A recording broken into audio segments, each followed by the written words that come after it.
Assalamualaikum, selamat pagi, salam sejahtera, salam kenal, sudah dari Sik Kedah.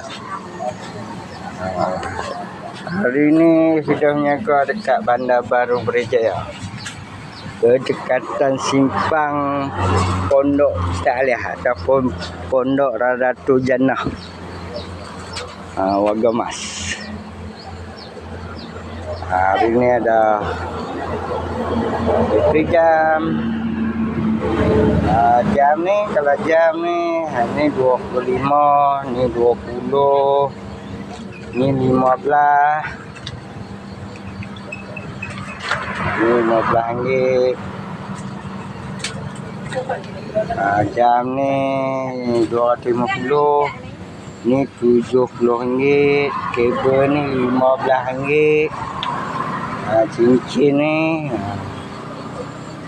ada dari saiz 17 sampai saiz 21. 10 ringgit.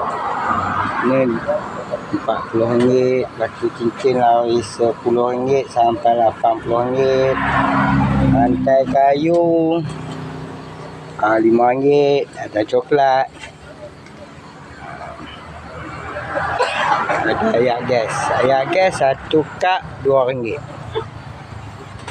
Ni kosan lokasi Fidah Menyaga.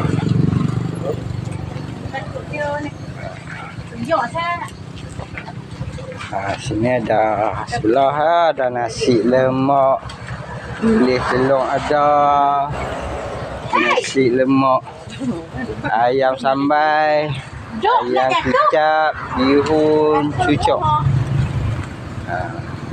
Kalau nasi lemak ayam sambal 2 ringgit. Nasi lemak bilis telur RM1.5. Nasi lemak telur mata RM2.5. Ini kosan lokasi. Itu perumahan Bandar Baru Berjaya.